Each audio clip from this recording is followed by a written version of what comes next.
स्वस्ति पंथा मनुचरे सूर्या चंद्रमसा विव पुनर्दत्ता घंटा जानता संग में मही। ये जिंदगी पथ है मंजिल की तरफ जाने का, जिंदगी नाम है तूफानों से टकराने का, मौत आराम से सो जाने की बदनामी है, ये जिंदगी गीत है मस्ती से सदा गाने का। हमारे वेदों के बहुत ही प्रबुद्ध विद्वान जो कि सहारनपुर से आए हैं और बहुत बढ़िया तरीके से वो हमें वेदों का ज्ञान देते हैं। आदरणीय पंडित शिव कुमार शास्त्री जी, उनके बराबर में बैठे मेरे पिता के तुल्य आचार्य रामस्वरूप जी, उपस्थित सभी विभिन्न स्थानों से पधारे हुए धर्मनिष्ठ आर्य भक्त पुरुषों, युवा बंधु, माता बहनों, बच्चों, आइए ये दोपहर बाद की सभा आपके सम्मुख चल रही है। जब तक कि उदयवीर जी मंच पर आए, एक देशभक्ति का गीत में रख करके अपनी वाणी को विराम दूंगा। गीत तो ये अनेकों बार आपने सुना होगा। हर आदमी के अपने अपने तरीके ढंग अलग अलग हैं और जो सामूहिक गीत सुना जाता है उसमें आनंद कुछ और होता है। खेमचंद जी ने इस गीत को बहुत पहले लिखा था, वो आपके सामने रख रहा हूं। ये कैसा गजब है, ये कैसा सितम है, ये कैसा गजब है, कैसा सितम है, मेरे देश की खातिर जो छाती पर, वतन की खातिर जो छाती पर खा खा मर के गोलियां, उनके बलिदानों की नेता बोल रहे हैं बोलियां। ये कैसा गजब है, ये कैसा सितम है, हो ये कैसा गजब है।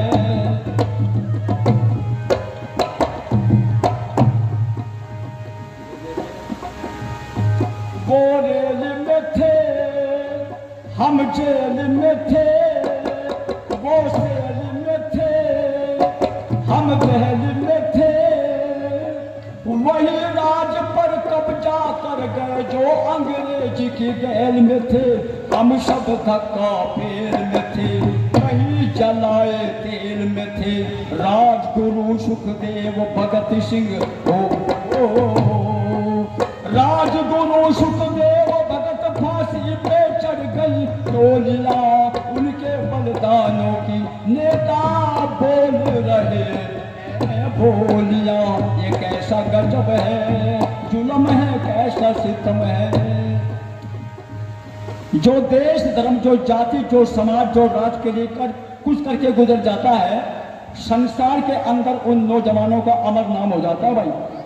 तभी तो चर्चा कर रहा था, जिन देशभक्त जवानों ने अपने गरम गरम खून की आहुति देकर के देश की आजादी को शीश करके खड़ा किया था, आज उन देशभक्त जवानों को याद नहीं किया जाता। आज उनकी महापुरुषों की जीवनी को नहीं पढ़ा जाता तो बड़ा भारी दुख होता है। चर्चा कर रहा था,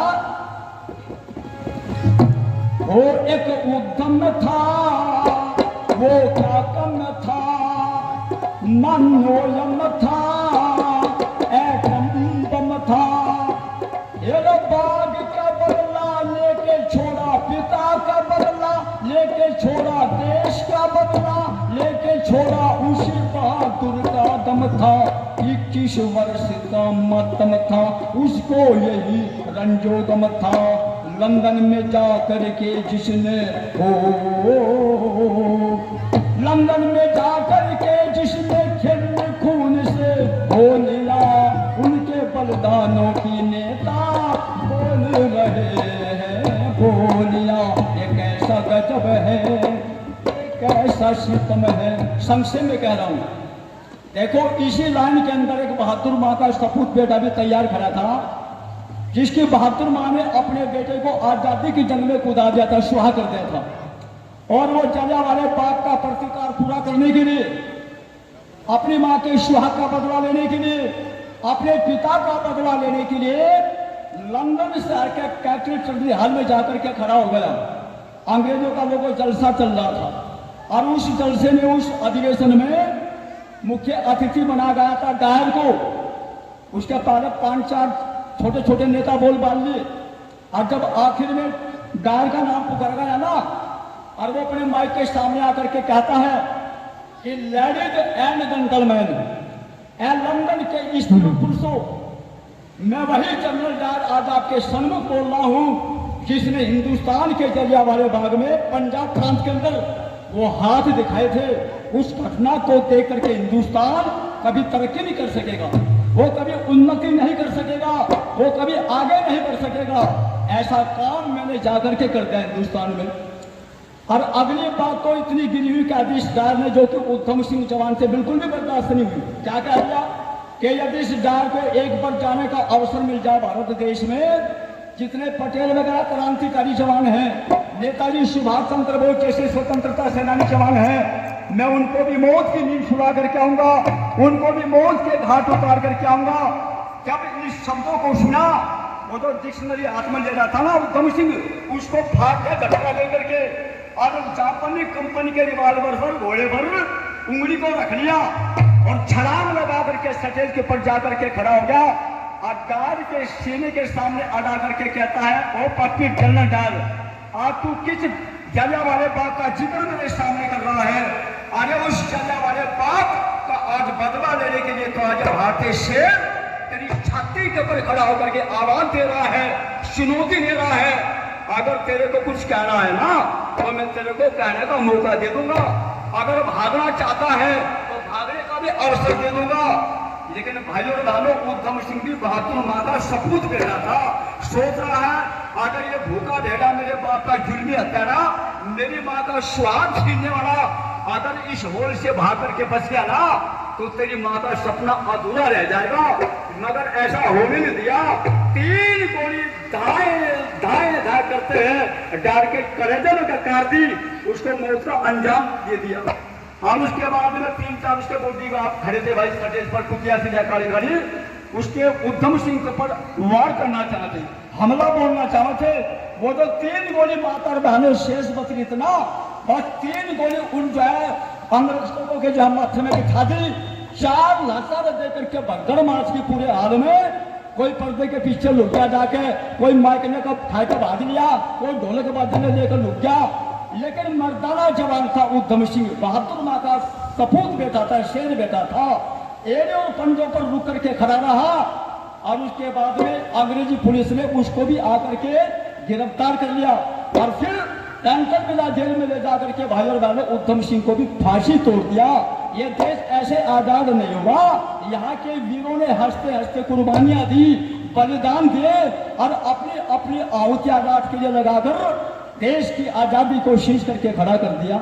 लेकिन जवानों ने झुकना स्वीकार नहीं किया। फिर क्या लिखा कवि ने, नौजवान गए ओ विद्वान गए, बलवान गए, रक्षान गए, अरे नहीं आज तक आने पाए, बहुत वीर अंडमान गए, करनो छावर जान गए, वो छोड़ के हिंदुस्तान गए, मारा मारा फिरा बेचारा हो,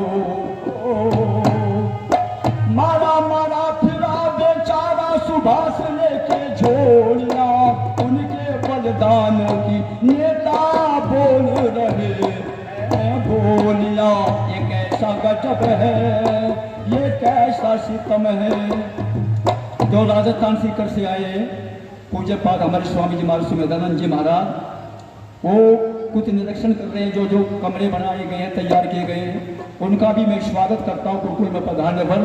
और चर्चा कर रहा था भाई और बहनों, अपने दाहिने हाथ की मुट्ठी को भींच करके कौन, नेताजी सुभाष चंद्र बोस जवानों को कुछ संकेत के रूप में कह रहा था कि जवानों, अगर देश के अंदर तुम्हें आजादी चाहिए, यदि तुम्हें अपना वतन खुशहाल चाहिए और यदि गुलामी की जंजीर को तोड़ना है, तो उसके साथ साथ तुम मुझे अपना खून दे दो, उसके बाद मैं तुम्हें आजादी दे दूंगा।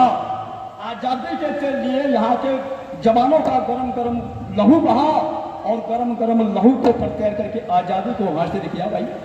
और स्वराज शब्द का इस्तेमाल करने वाला लोगों स्वामी दयानंद सरस्वती से पहले कोई नहीं जानता था। बस आखिरी कली सुना करके वाणी को विराम दे रहा हूँ। इसलिए स्वामी दयानंद जी महाराज ये भी कहते हैं कि भाई विदेशी राजा चाहे माँ बाप भी कितना प्यार करने वाला मिल जाए, लेकिन अपने देश का राजा सर्वोपरि उत्तम होता है। तभी तो चर्चा कर रहा था, तपधारी था वो उपकारी था, बलकारी था, सदाचारी था। ये आजादी की नींव का पत्थर दयानंद ब्रह्मचारी था, सच्चा देव पुजारी था, देशभक्त हितकारी था।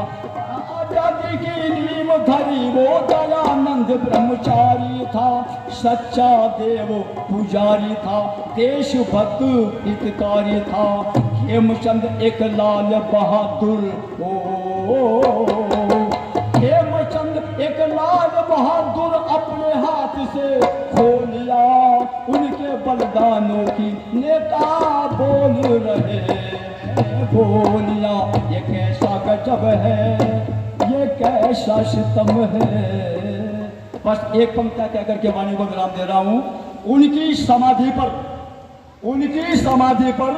एक दीपक भी नहीं जलते थे जिनके खून से चिरागे वतन, आज जगमगाते हैं मकबरे उनके जो चुराते थे शहीदों के कफन। शहीदों की चिताओं पर लगेंगे हर वर्ष मेले, वतन पर मरने वालों का यही बाकी निशा होगा। और इलाही वो भी दिन होगा जब हम अपना राज देखेंगे, अपनी ही जबी होगी और अपना आसमा होगा। इन्हीं शब्दों के साथ अपनी वाणी को विराम दे रहा हूँ। आपका बहुत बहुत धन्यवाद। बहुत बहुत सत्यपाल जी, बहुत धन्यवाद आपका। समय समय पर समय का उपयोग सदुपयोग आपके द्वारा हुआ। और अब मैं निवेदन करना चाहूँगा, विश्व प्रसिद्ध और आर्यनगर की मान और शान रखने वाली बेटी कल्याणी कि वो अपना माइक अपना साज बाज संभालें।